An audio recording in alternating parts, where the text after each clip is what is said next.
हमनी के संस्कृति, हमनी के संस्कार सदा रहे हमनी के साथ। भारत के महान ग्रंथ और काव्य सब के संपूर्ण संकलन सब्सक्राइब करें तिलक।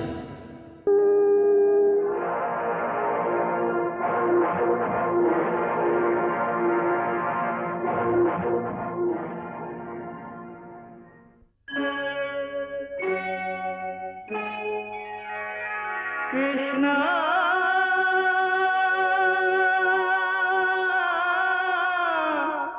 कृष्णा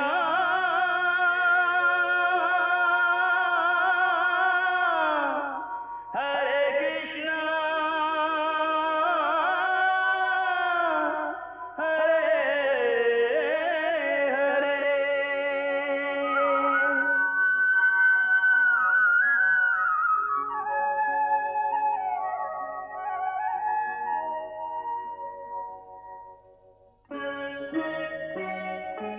सच्चिदानन्दरूपाय विश्वोत्पत्त्यादिहेतवे तापत्रयविनाशाय श्रीकृष्णाय वयं नमः।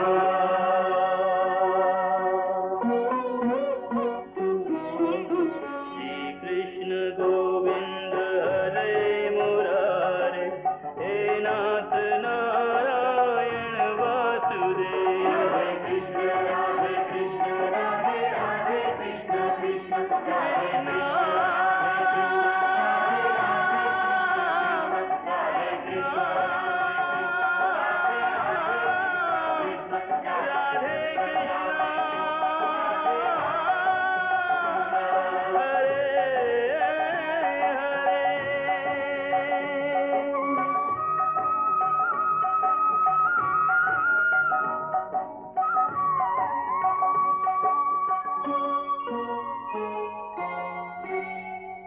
चुपचाप आगे चली मामा जी। चला भगीना चला।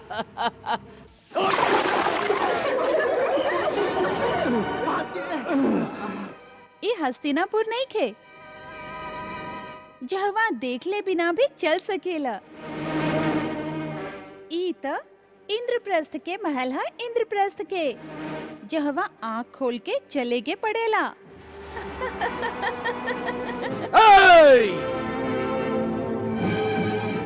आज के ही हंसी तो के महंगा पड़ी रानी, बहुत महंगा पड़ी।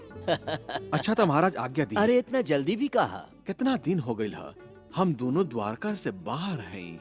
वहाँ के व्यवस्था भी तो संभाले के पड़ी। तो के बलराम मिल गई बाड़न, बलराम उनकर खूब चापलूसी करा। हाँ, चाहे जैसे भी होखे तो के उनका अपन गुरु बनावे के होई।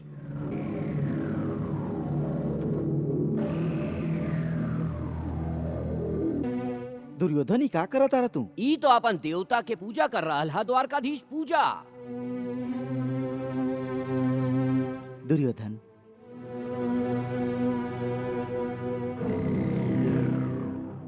तोहार नम्रता से हम प्रभावित हो गए हैं।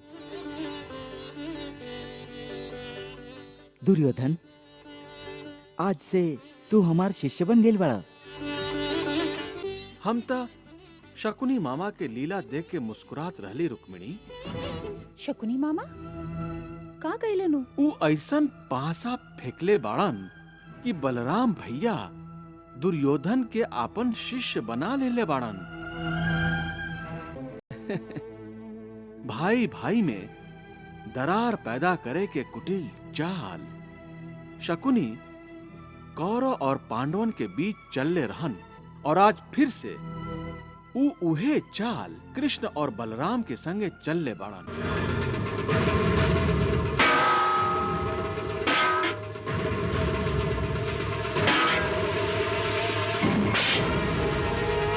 भगीना संभार के। दुर्योधन, गदा युद्ध के भी कुछ नियम हो खेला। जेकर हाथ में गदा ना होखे ओकरा पर कबो वार ना किल जाला। ला आओ।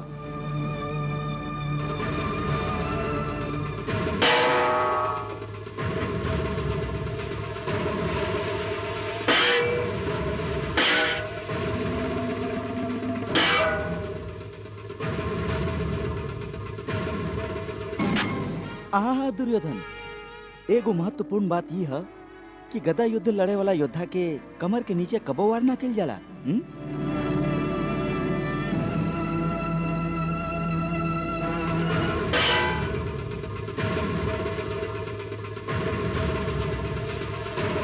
बहुत खूब दाऊ भैया, बहुत खूब। भगिना, अभी तो के बहुत कुछ सीखे के हा दाऊ भैया से। शकुनी मामा, दुर्योधन अवश्य ही सीखी। हमार शिष्य श्रेष्ठ गदाधर बनी।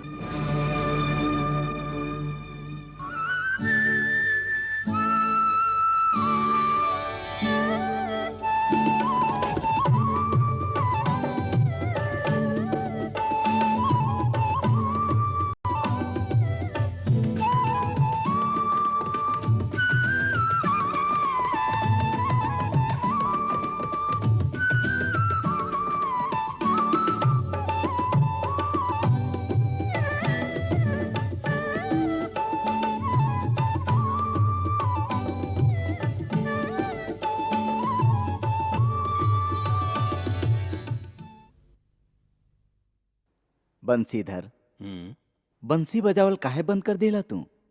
तोहार बांसुरी से कितना मधुर स्वर निकलेला। जैसे तोहरा धनुष से लक्ष्य भेदी बाण, हा ना? हमार धनुष से निकले वाला बाण त शत्रु के घायल कर देवेला, बाकी तोहार बांसुरी से जे मधुर स्वर निकलेला उ शत्रु के भी सम्मोहित कर लेवेला। पार्थ, एकरा कारण तू धनुष छोड़ के हाथ में बांसुरी मत ले लिहा। जब तू धनुष अपना हाथ में धारण करेला तो वह धनुष शत्रु के एगो दिव्य अस्त्र जैसन लागेला। पार्थ, अब भविष्य में झांके के प्रयास करा और नया नया अस्त्र के संग्रह करके अस्त्र शस्त्र से संपन्न हो जा। वासुदेव, तू भी तो एगो महान योद्धा बड़ा, बाकी हम कबो तो के शस्त्रास्त्र के संग्रह करत ना देखली। तू बाण से कम और बुद्धि से ज्यादा काम लेवेला। प्रिय मित्र अर्जुन, जब तोहरा जैसन सर्वश्रेष्ठ धनुर्धारी हमार मित्र होखे और हमरा संगे पांडवन के सामर्थ्य होखे और बलराम जैसन समर्थ योद्धा हमार भाई होखे, फिर हमके अस्त्र के संग्रह करे के का जरूरत है? एगो बात कही मुकुंदा, कहा? तू और भीम भैया एक जैसन बाड़ा। कैसे? भीम भैया के भी अपन बाहुबल के अधिक अभिमान है, उनका अपन बाहुबल पर विश्वास है। वही तरह मुकुंदा तो के अपन बुद्धि बल पर विश्वास है। शायद यही कारण तू अपन बाहुबल के प्रयोग करे से पहले अपन बुद्धि बल के प्रयोग करेला। आज का बात है? तू हमार प्रशंसा पर प्रशंसा कैले चल जा रहा बाड़ा? अच्छा ये बतावा, तू हमार ई द्वारका नगरी के अच्छा तरह से देखला कि ना? कैसन लागल हमार द्वारका तोहके? तोहरे जैसन मनमोहक। केकर मनमोह लेबे के बात चल रहा है देवर जी।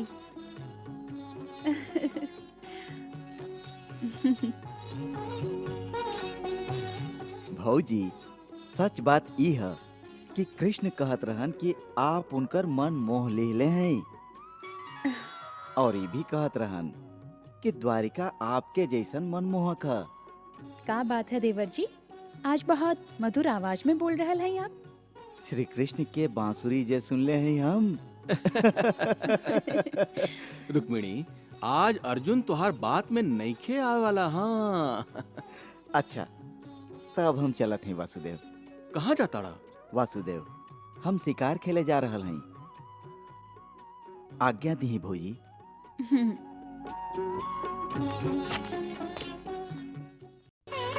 अरे अर्जुन तो जाता रन। ठीक है, जायदा। जायदा कैसे जाए दे? आप चाहेली ना कि सुभद्रा के ब्याह अर्जुन से होके? ऐसन इच्छा तहा हमार। ते ई इच्छा तब सफल हुई जब अर्जुन और सुभद्रा एक दूसरे के देखी हैं, उनकर मन में एक दूसरा के प्रति आकर्षण के जन्म होके। बाकी आज तक ना अर्जुन सुभद्रा के देखलन और ना ही सुभद्रा अर्जुन के, फिर वो दोनों के मिलाप हुई कैसे? रुक्मिणी, हो जाई। अरे कैसे हो जाई? सुभद्रा सुभद्रा रैवतक पर्वत पर अपन सखियन के संगे क्रीड़ा करे गई हई और अर्जुन हर दिन शिकार खेले जालन। फिर दोनों की बात बनी कैसे?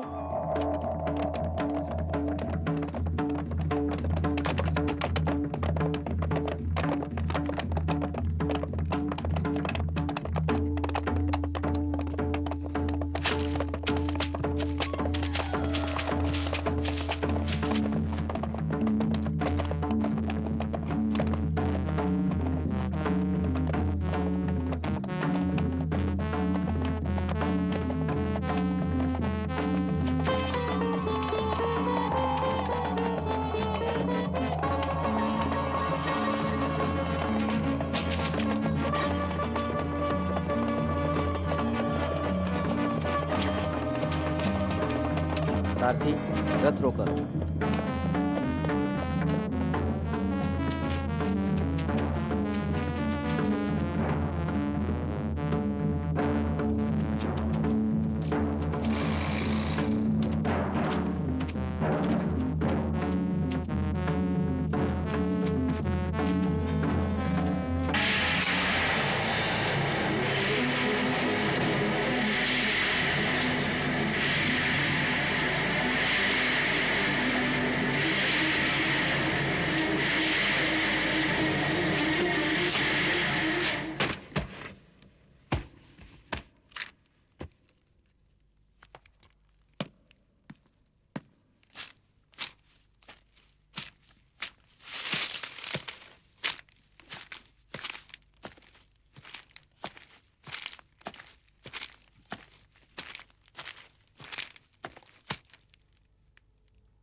जा सखी, हिरण लेके आवा।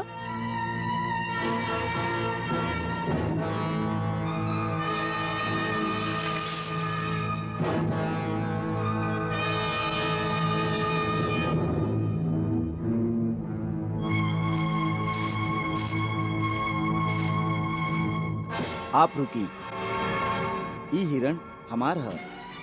ना सखी, ई हिरण हमार ह। उठा ले आवा एकरा के।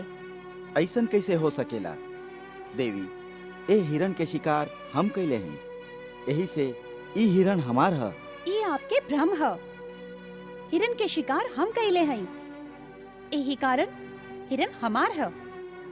अहं, हमार बाण लगे से ही हिरण मरल है। ई भी आपके भ्रम ह महोदय। हाँ, हमार बाण लगे से ही एकर मृत्यु भइल ह।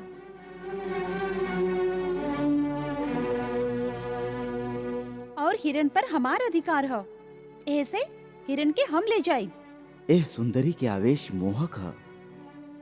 एकर नैनन के बाण त हमके घायल कर देला। के हुई सुंदरी? आज एकरा देखे के बाद हमार मन में प्रेम के प्रादुर्भाव होके लागल। सखी, उठावा ए हिरण के। देवी, हम नारी से कबो युद्ध ना करेले, बाकी ये हिरण खातिर हम जरूर युद्ध करब। सुंदरी के गुस्सा भी कितना मोहक है। देवी, हिरण हमार शिकार है और ऐसे हम तो के हिरण ना ले जाए देव।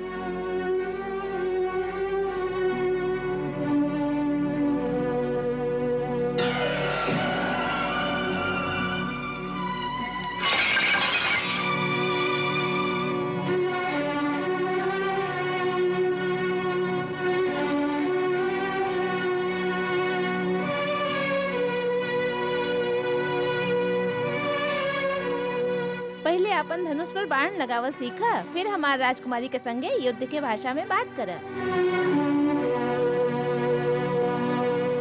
आप तो द्वारिका के वासी ना लागिले, शायद यही से आपसे राजकुमारी के चुनौती देवे के भूल हो गई।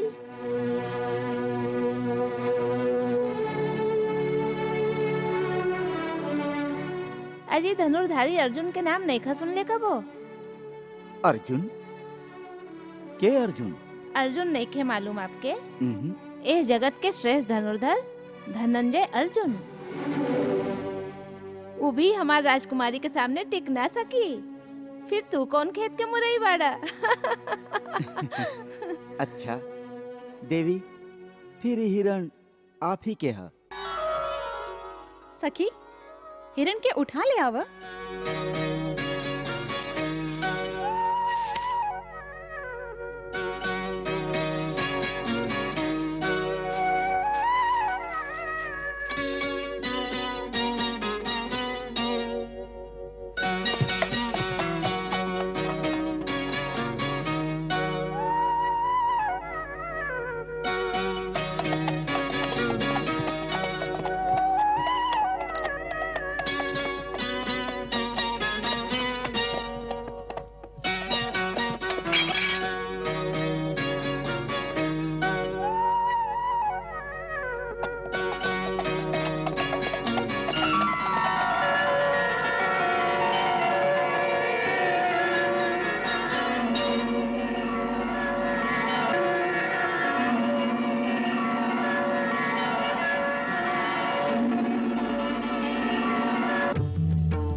देवर जी, हम जे कुछ भी सुन ले हई काऊ साच ह? का सुन ले हैं आप? एगो लड़की आपके पराजित कर देली? ये हम का सुन रहा है पार्थ? हाँ हाँ, तो देवर जी कैसे पराजित भइली आप? काऊ सुंदर रही? हाँ भौजी, बहुत। अब पता चलल कि बाण से आप कब्बो घायल ना होइला, बाकी सुंदरी के नजर से जे तीर चलेला ओकरा से आप जरूर घायल होइला। हाँ तो देवर जी, अब ई बताई कि वो के रही? जानत नहीं ओकरा। लागता कि रेवतक पर्वत पर जे उत्सव मनावल जा रहल ह ओकरा खातिर कोनो प्रदेश के राजकुमारी आयल होखे।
बचाओ। भैया भैया बचाओ।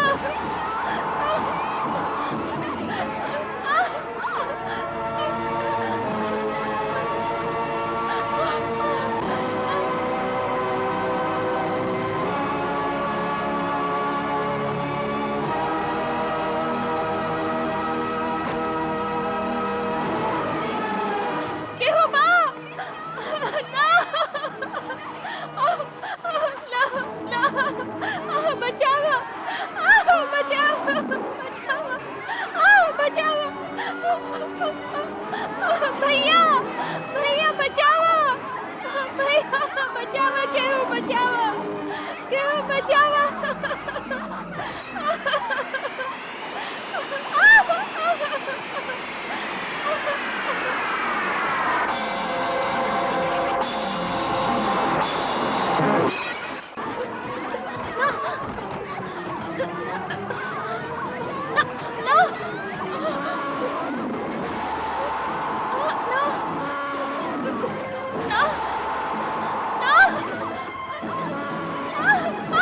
बचाओ। भैया भैया बचाओ। भैया भैया बचाओ। भैया भैया बचाओ।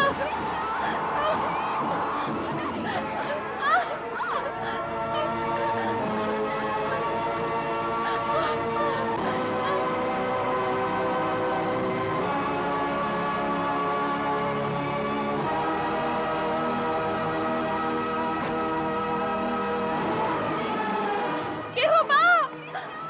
ना ना ना, बचाओ बचाओ बचाओ।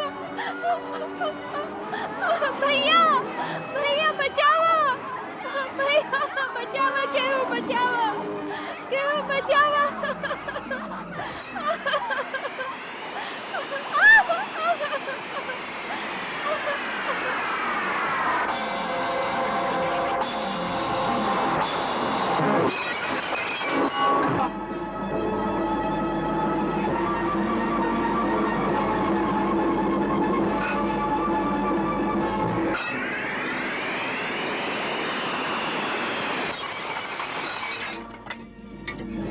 वाह वाह वाह, एकरा कहल जाला धनुर्धर।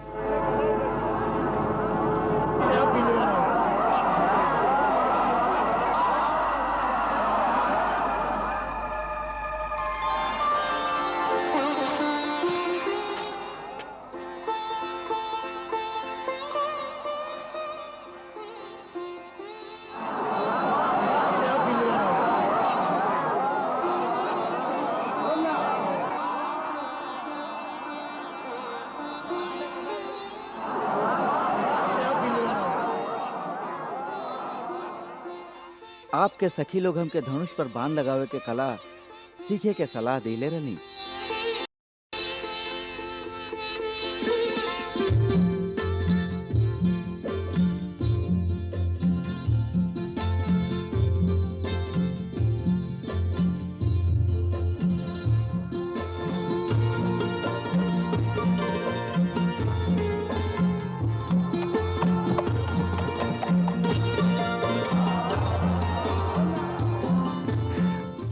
कह रही ना कि सुभद्रा खातिर वर ढूंढे के कौनो जरूरत ना पड़ी, वर स्वयं ही द्वारका चलाई।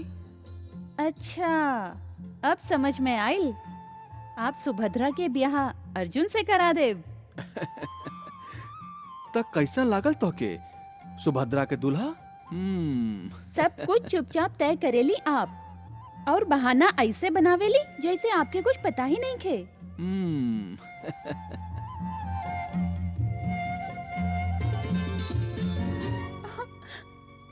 भाऊजी,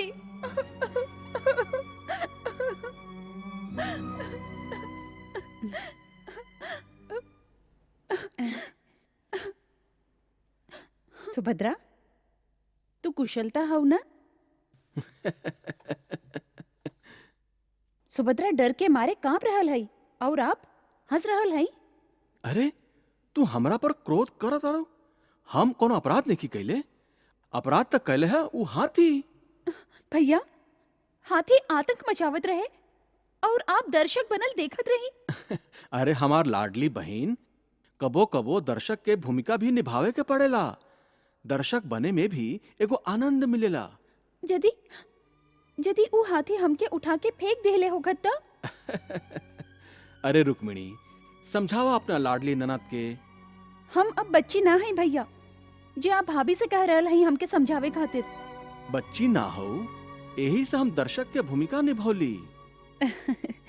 देखा सुभद्रा, तुहार भैया ई जानत रहन कि हाथी तुहार छाया के भी स्पर्श ना कर सकेला। ऊ कैसे? कहा कि तुहार रक्षा करे खातिर अजय धनुर्धर पार्थ जी रहन। पार्थ मतलब कुंती पुत्र अर्जुन?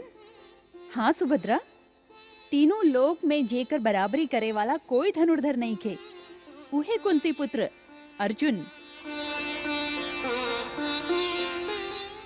हाँ, हमार सखा अर्जुन।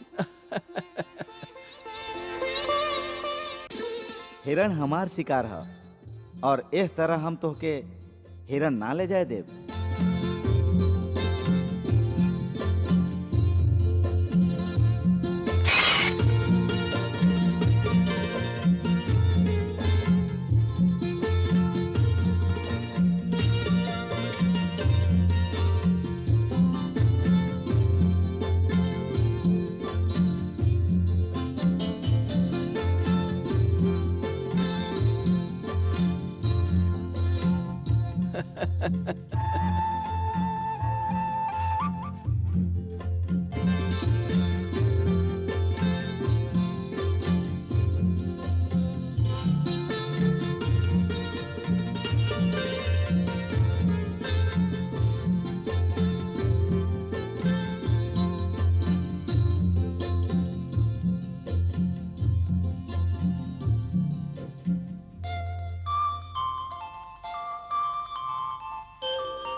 अब तो तू भी मान जइबू कि दर्शक के भूमिका निभावे में भी एगो अनोखा आनंद मिलेला।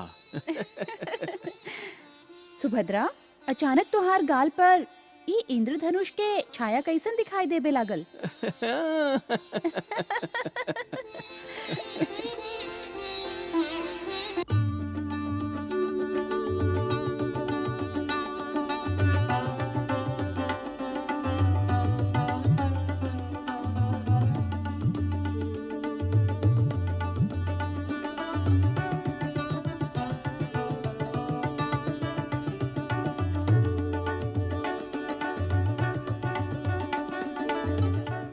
आप ठीक समय पर आयल हैं देवर जी।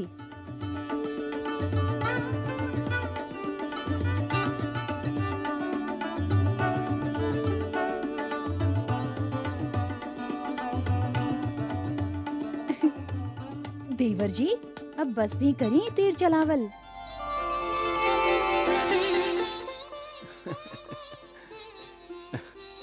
अर्जुन, आवा हम तुहार परिचय करा देते हैं। ई है हमार लाडली बहिन सुभद्रा। तुहार बहिन? हाँ, और सुभद्रा ई बाड़न द्रोण शिष्य कुंती पुत्र अर्जुन।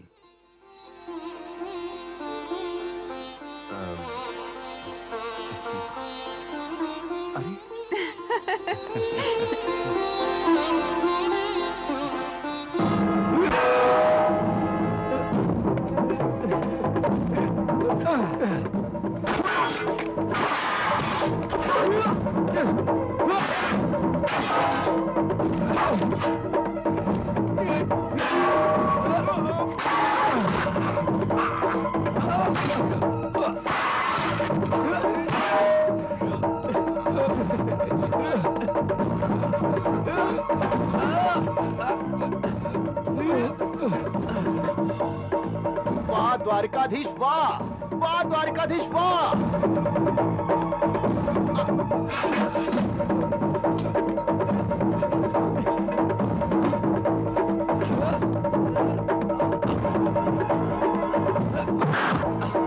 वाह भाग्य वाह।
वाह भगीना वाह।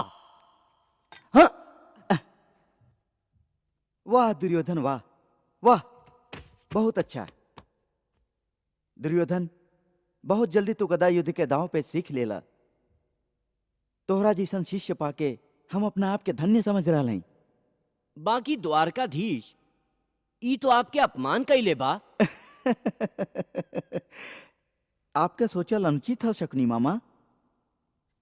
शिष्य से हार जाए से और बढ़िया गुरु दक्षिणा का हो सकेला।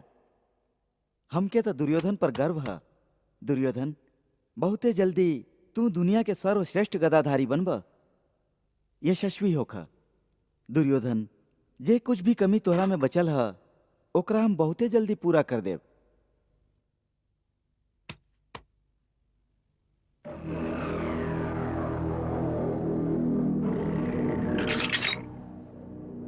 चार और एक 5, भगीना 5, यानी 5 पांडव। आज हम बहुत प्रसन्न हैं दुर्योधन, बहुत प्रसन्न हैं। काहे कि तू आधा लड़ाई तो जीत लिहले बाड़ा।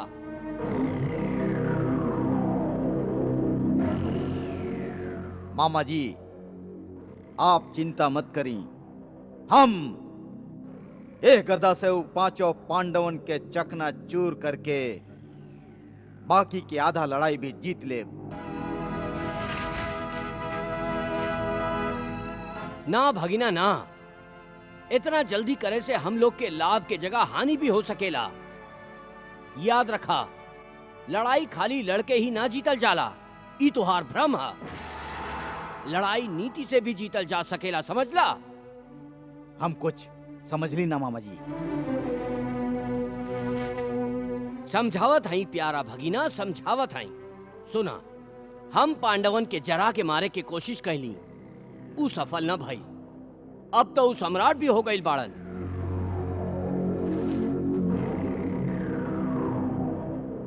जब हम ई जय घोष सुनीला कि सम्राट युधिष्ठिर आ रहल बाड़न, तो हमरा अंदरे अंदर एगो क्रोध के ज्वाला भड़केला। हाँ मामा जी, हम हूं वो ज्वाला के शिकार हैं।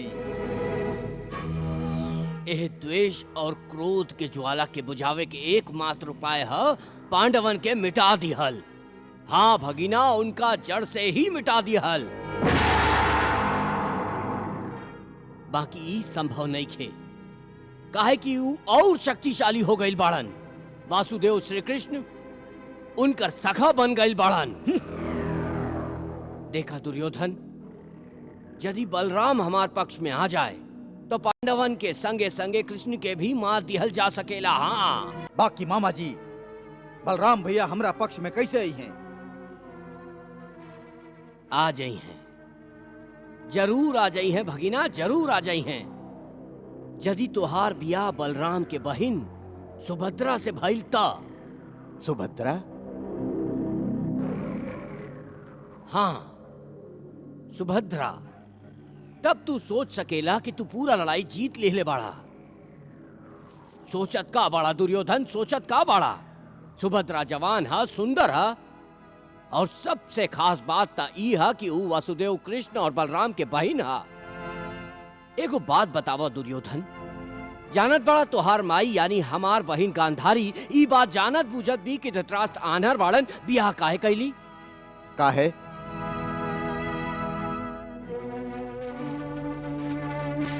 काहे कि हस्तिनापुर साम्राज्य के ओरी से पितामह भीष्म धृतराष्ट्र खातिर गांधारी के हाथ मांगले रहन। हमार पिताजी इनकार न कर सकलन।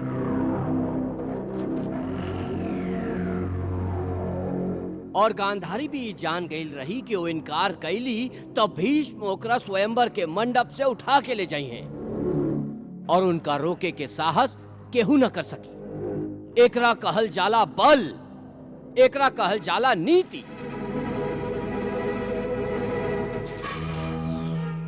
ए उदाहरण से हम तोहके ई समझावल चाहत रही भगिना कि यदि तोहार बियाह बलराम के बहन से हो गई तो ऊ कृष्ण तोहार बाल भी बाका न कर सकी। ऐसे हमके जे भी करे के हा जल्दी से करे के हा, काहे कि हमार गुप्तचर बतौलस कि अर्जुन द्वारिका पहुंच गई हा। सुभद्रा हा।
सुभद्रा, अच्छी हाथ छोड़ी ना।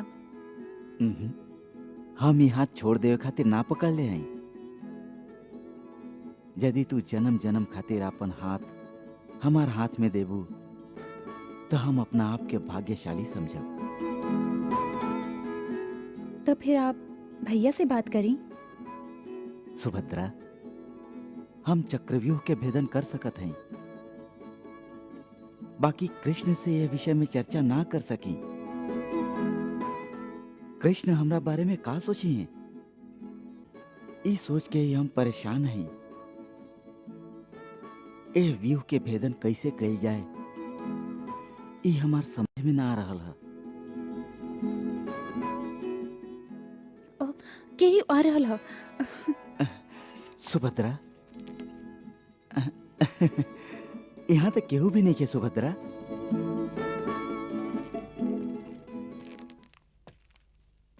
सुभद्रा, सुभद्रा, सुभद्रा के प्यार में हम पागल हो गए हैं। दिन में भी सपना देखे लागल हैं।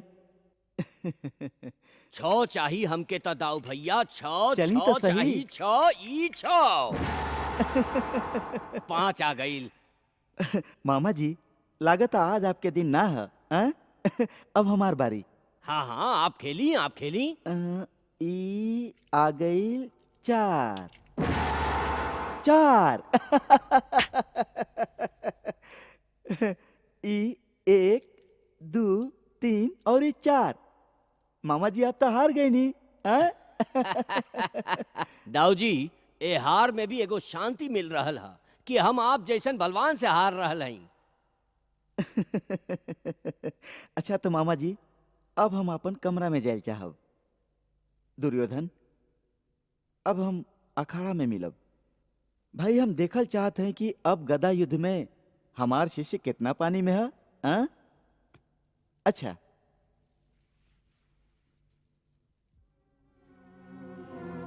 मामा जी, आप हार गए नहीं?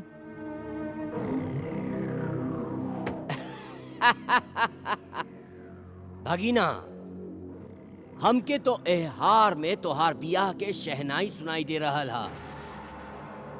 बलराम के हम हर तरह से प्रसन्न रखल चाहत हई, काहे कि हम चाहत हई कि हम जब सुभद्रा के बियाह खातिर बलराम के संगे जुआ खेली तो जीत हमरे होखे के चाही। हाँ, सुभद्रा,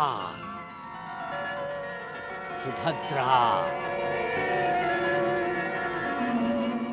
हरे कृष्णा कृष्ण कृष्णा हरे हरे, श्री कृष्ण चरितं गुणानुवादं तत्प्रेरणा अहं करोमि। मम भावगीतं हृदयस्य प्रीतं त्वत्पद्मपादे समर्पयामि। हरे राम राम राम हरे हरे, हरे कृष्ण कृष्ण कृष्ण हरे कृष्णा